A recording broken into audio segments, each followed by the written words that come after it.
gathering and to be the part of this galaxy of very learned people.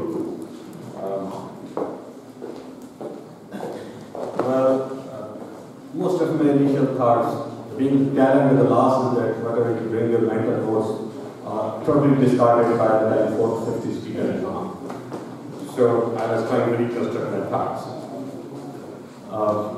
Very stimulating thought, particularly I would refer to Dr. Dishti's thoughts about the state of Sindhi Nationalist Party, the very critical questions he has raised. I wish we had time and opportunity to debate that part, but unfortunately the time doesn't permit. I'm sure the representatives of our Nationalist Party, which I see some of he has highlighted, seems quite a relevant thought to debate on. And of course I channel other speakers. I will try to confine my thoughts about the topic that I was supposed to be talking about, and that's about the emerging challenge of nationalism, fundamentalism, religious extremism. Though it's not new for the region where we live, but certainly its emergence in Sindh is rather nascent, and its speed is really alarming. It's taking its rise. Now, as Zia Saab took a start of the historical perspective, and certainly it's not the phenomena that came to surface after 9/11. Our history doesn't start from 9/11. Unfortunately, most of people will start history out of 9/11. But what's happening today in the region, and particularly in Pakistan, have very deep roots. I personally believe that this religiosity and religious extremism had a part of the DNA of the state of Pakistan.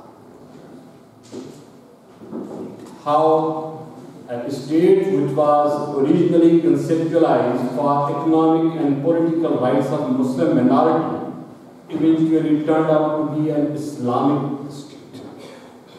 How it converted? Who did it? Was it really an Islamic state? If so, why Jinnah and Iqbal were opposing Khilafat? Was it an Islamic state? If so, why Jinnah was ready to accept the cabinet mission plan in 1946, just a year before actual partition? So it was a coin that was brought into the market as a currency for certain investor interests. That far sure. Now I don't have time available to reflect, but I just want to highlight two critical elements. One, that is part of the DNA of the state. Second, let's be very clear who is responsible for what's happening today with us. Is it only the today's Pakistan and its successive governments, the intelligence agencies, or who? There will be several, but let's put the record straight. The global powers who did the midwifery of Pakistan and India were equally responsible for what's happening today in the region. There was a time that the global powers wanted Islamic State to confront the red threat. Without realizing they pumped resources and political support to nurture this monster that's now fighting them as well as the whole world. So this is what we inherited. And unfortunately, when we talk about the global interests, particularly about UK and USA, they are more interest-driven and less value-driven. Being a Sindhi, fundamentalism to me was equally detrimental in the 80s when the global powers were coddling and supporting this religiosity in Pakistan. Being a Sindhi, GM said in 52 or 54 in Vienna clearly said that refrain from supporting this religiosity and uniting people in the name of religion in this region.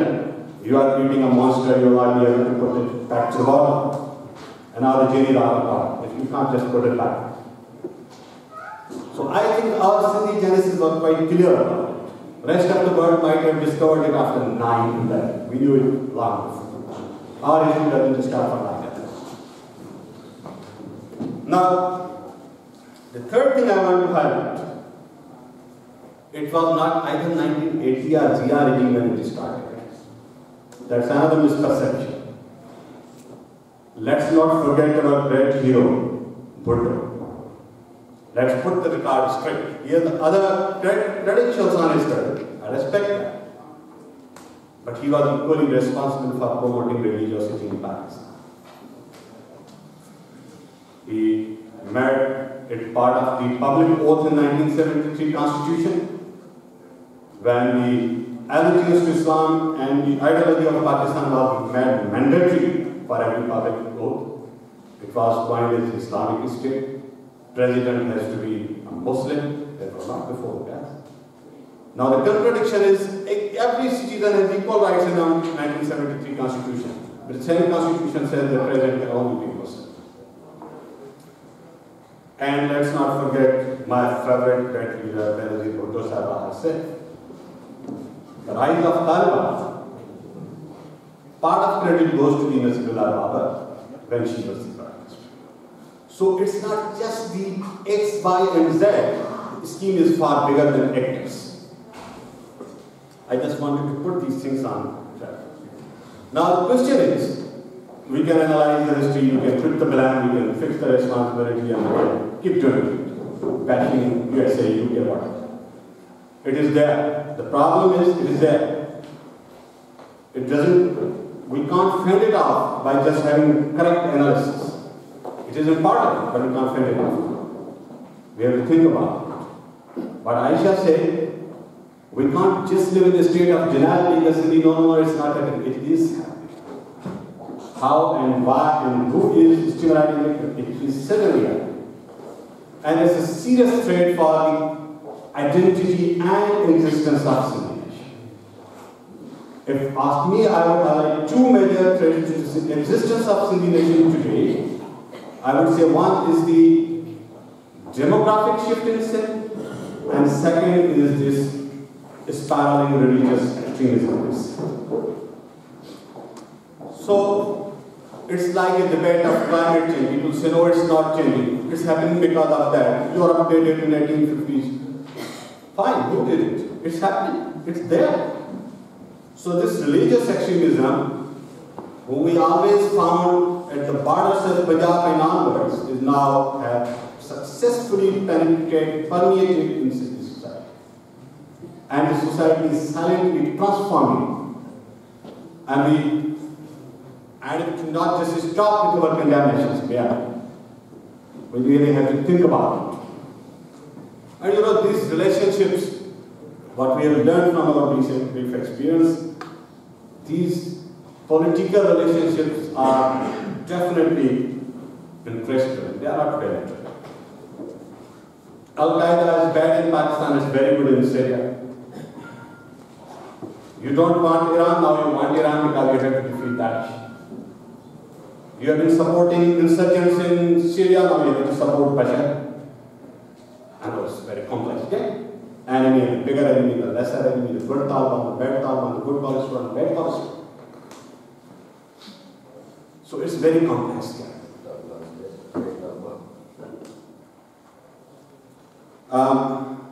I would like to highlight two internal and external challenges in this context. Internally, how it is getting more impetus. Obviously, where our state agencies are supporting them. They used to support them. Didn't they support them in ZIA? Why they couldn't get hold in ZIA? Let's think about it. They were more supportive to them. The whole state machinery was involved. They couldn't get roots in Sindh. Why are they able to get roots now? Why has changed actually? I see one major change. And that's my feeling is that the weakening of Sindhi nationalism has created a vacuum that's now being occupied by these forces. It was the Sindhi nationalism, left-oriented, secular progression that was the biggest barrier against this rise of religiosity, which has weakened, and that space is now being occupied. It's being further aggravated due to extremely pathetic governance and performance of the current People's Party region. When you have bad services, you don't have good education, you don't have employment, you have all the corruption everywhere. That frustration in the youth, which constitutes nearly 60% of Sindhi society, where they will eventually vent their frustration somewhere. And probably that is becoming a sanctuary for our Sindhi youth. Let's not forget that 10 years before, Psyche belt was not like that. Aisha was right spot on saying that it was transformed during the last 10 years. And what was Psyche area 10-15 years back, I can see same signs in Sindh today. So that's internal. Let's not forget that there are very strong variables which will shape up our fate, though we will be primarily responsible to shape up our fate. But then there are strong external variables and elements that will influence the future of Sindhi nation and the region. I will just highlight few. The possibility of new Middle East map. That's a possibility.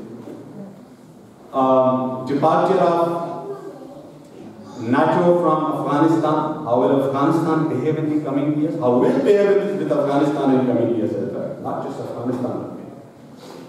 The rise of China. It's a cold war between China and America where religious elements may get further support from either side. It is possible. I have my own arguments, but due to time constraint, I am not going into detail. Fourthly, how they will deal with Iran. I mean the superpowers. That will also influence what's going to happen in the region. Sindh and Pakistan will not survive in isolation in any case. So these internal and external factors will eventually shape up how Sindh will look like in the coming years. Does not mean that 30 million Sindhis will remain silent spectators. It's 30 to 40 million hard reality. That has to be reckoned with. Cannot just ignore whosoever the world powers are. They need to understand that 30-40 million living beings are not the dogs. So how they will shape up it, that will actually determine the future of Sindh. I think Sindh still has an opportunity. Still, all has not gone. And my conviction is a true, honest and liberal progressive Sindhi nationalism. I have attacked 3-4 big qualifiers. It's not mere nationalism. It will not work as business as usual. I'm sorry. You can disagree with me. I respect your disagreement. But business as usual will not work. So let's really be very careful. Those who are doing politics in the name of Sindhi nationalism have really to draw the lines. There were 3 clear distinctions of Sindhi nationalism. I wind it up in a few minutes. I know there are more speakers. One, it was anti-establishment. It used to be. It was anti-feudal, and it was secular in its character. Let's revisit where we stand against these 3 qualifiers. That will define the nationalism of Sindh. And I personally believe that only when I say the true nationalism, to me the indicator for true is again these 3. It has to be anti-establishment, it has to be anti-feudal, and it has to be secular in its composition. So only that Sindhi nationalism has potential to resist this rise of fundamentalism, and I'm sure one day it will happen. No other external force will come for our history if we can't resist the past. And Memon thought, but I know it's time possible to take it very